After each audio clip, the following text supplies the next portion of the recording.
Today we're going to talk about inline sprayers, specifically how to modify them, how to maintain them, and also how to use them properly. There's a lot of confusion that surrounds the inline sprayers.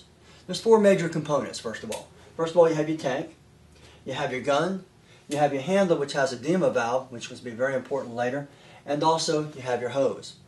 Now, what I found out is a lot of cleaners run into the problem where the Venturi effect is not working. And there's one specific problem I ran into, which we're going to cover when we consider the maintaining of the unit. But before we do that, let's go ahead and get to modifying it so we can get the maximum amount of use out of our inline sprayer. Alright, now let's get to modifying the unit. Now, something really important to remember is when you modify the unit, it's not exactly the way the manufacturer intended it to be, and you assume all the risk. Now, when it comes to modifying the unit, I like it to be as convenient as possible to use. So I like to pick up some quick disconnects, and I also like the air compressor styles, or you can take your present ones you have and screw out the insides of it. Alright, the spring and stuff. That way it's completely see-through. Now, this way you can take your hose, pop it right on and off. You can take your tank on and off real simply and refill it. I like that. Okay. Now, though, when you hook it up to the hose, you're going to need a hex nipple, so remember that. And you want to make sure you put some Teflon tape on it. So you put the hex nipple on. Go ahead and hook up your quick disconnect with the Teflon tape and you're good to go. Now, the only other modification I like to do is I like to take the 06 jet, which is what I really like to use on mine. I find it's the perfect combination of the unit, working with the DEMA valve, and just the right amount of Venturi effect happens when I use an 06. So what I'll do is take a crescent wrench, though, is I don't really like the spray pattern like this up and down. I like to take the spray pattern and turn it sideways. Okay, so just turn it like this, get it nice and level and sideways, then you get a nice little spray fan which you can work your way out of the house. I like to start in the farthest room and work my way back out of the house. Okay, well that just covers the modifying section. Now let's get to maintaining. Okay, now maintenance. When it comes to maintenance, it's really important at the end of the day to take your inline sprayer and mix up a little bit of acidic solution, a mildly acidic solution, or you can keep an extra spray tank on hand. Take your sprayer, go ahead and put it inside the one that has this acid inside of it, and go ahead and rinse it through for a little bit. By allowing this to run through there, it gets out any harsh chemicals you have in there that might be doing some damage to your unit. Now, there's a couple of different components that you want to take care of on your unit. There's a little ball and spring in here which you want to clean routinely. There's a filter in here that you want to clean routinely. Generally, I recommend about once a month to do that. Some of them also have inline filters in here and here. It's a good idea to take your tip off, clean that out also. Be careful not to distort the tip because it won't spray as evenly. And make sure you change it about every 6 months or so. That way it's spraying evenly because the copper or even stainless steel gets an uneven spray pattern after a while. Okay, so that's how you maintain the units. Real simple. Those are the major components that you're going to be dealing with when it comes to maintaining. Now let's get a little closer look at some of the maintenance because there's one more thing specifically that I want to show you that has to do with the Venturi effect. Now the Venturi effect is basically the siphoning effect of drawing the chemical through your inline sprayer, mixing it with the proper amount of water, and spraying it to the carpet. This way you get a proper pre-spray. The problem is if the Venturi effect isn't working properly or it's only working incompletely, you're going to have incomplete results when it comes to cleaning carpets. And let's face it, we're all about quality. We want to deliver the best product available and service to our customers.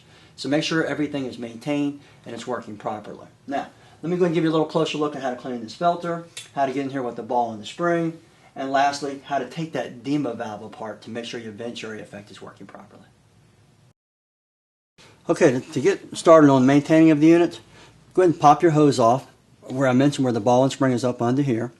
And go ahead and look through your hose, make sure it's nice and clear, make sure your filter is nice and clean. Always keep it nice and clean to get the maximum amount of siphoning Venturi effect.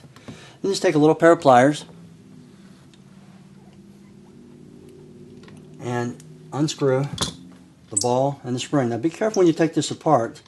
Last thing you want to do is that ball to fall out and get lost. Okay, so take and clean it real well. Take the spring, clean it real well. Look down through this and make sure it's nice and clear. Make sure this little O-ring is in good shape. Never hurts to keep a couple of those extra on hand, but generally if you take care of it, they last a long time along with the Teflon ring. And sometimes I'll take an air compressor and I'll blow through the hole here, but I want to make sure when I do this that I don't lose any of these components in here. So be really careful with that. Okay, now you can also pop off this ring right here, and now we get right to the Venturi edema valve that I was talking to you about. Now, it's kind of tricky when you're working with this, okay, because you notice you don't have a bolt on this side, where over here you can get a hold of this right here and you can take it apart. So what you want to do is take a pair of vice grips, gently hook it up right here, just compress it slightly, and screw this off. Let me show you how I do that. Just slightly. Don't overdo it. Last thing you want to do is bend that brass. Okay, and pop it together when you got a good feeling of compression. Take your crescent wrench and go ahead and take it apart. Alright, unscrew it by hand. Always remember, of course, to put Teflon tape back. Now, what I've noticed, the biggest problem with the Venturi Effect not working properly is this little rubber O-ring in here gets sitting sideways. See how that one's sitting sideways right there? You want to make sure it's nice and straight, because if it's not straight, it'll actually block your flow through here.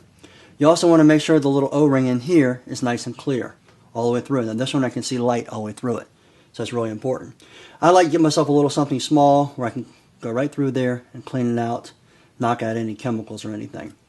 You can actually take a bag tie. That's what I like to use. Run it through there and clean it real well. The little wire that comes on a bag tie, just strip back the plastic part, clean it out of there real good. That being said, if this is nice and clear, you're good to go. You can go ahead and piece it back together. What I'll do first of all, let's go ahead. Release this gently. Put your Teflon tape back in there. Go ahead and put the components back together. I'll go back and put Teflon tape in there later. Just want to show you how it all goes back together. It's actually rather simple. Then put your hose back on, and then move over here to your filter. It's really important to keep this filter clean. Alright, so you're going to need 2 crescent wrenches for this.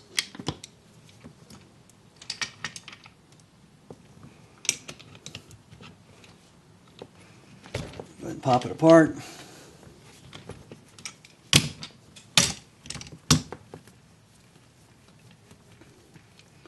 Take your filter out of there. Of course, this is a new unit, so you notice it's not very dirty at all. What I like to run it through some liquid, clean it real well through a garden hose or something like that. You can also unscrew it apart, clean it real well. I also like taking an air compressor and blow some air through it real nice and make sure that screen is really clear. Okay? So then all I do is put it back together, slide that in, put your Teflon tape back on, and you're good to go. So that's all there is to maintaining it. It's actually rather simple. You just want to make sure that you make sure that you have some acid rinse made up on hand. Run that through once a day, once a month or so. Clean the ball and the spring in here, clean your edema valve out, and clean this filter out. And that'll take care of your maintenance and make your unit last a long time. Now let's get to how we go ahead and use the unit. Okay, I'll first demonstrate going too fast. Notice how uneven that is? You got a lot of unevenness in there, and that's the last thing you want when you're working on a customer's carpets. Then you don't want to go too slow, because look at that, I'm flooding it, and you don't want to flood it. So you just kind of want to paint it on gently, kind of like that. Cutting it off at the end of the strokes is what I do. Alright, it's that simple. Now you notice that demonstration was very short and simple. The reason I did that is because I want it to be simple. Pre-spraying your carpet shouldn't be a difficult task. You just want to make sure you spray it on evenly, the right amount, and sometimes add a little bit extra if the carpets are heavily soiled. And remember, it's not always what you put into the carpet, it's what you get out. So if you put in extra, that's okay, but make sure you take the time to rinse it all out of there. Because remember, as I said earlier, it's really important to build lifetime customers. Nothing means more than quality. You do a high quality job, they tell their friends, their neighbors, their relatives. Before you know it, you got a good, strong business all based on quality. Well, I hope you enjoyed this video. Hope you found it to be quality. I'm Rob Allen with Truck Mount Forums. Have yourself a great day.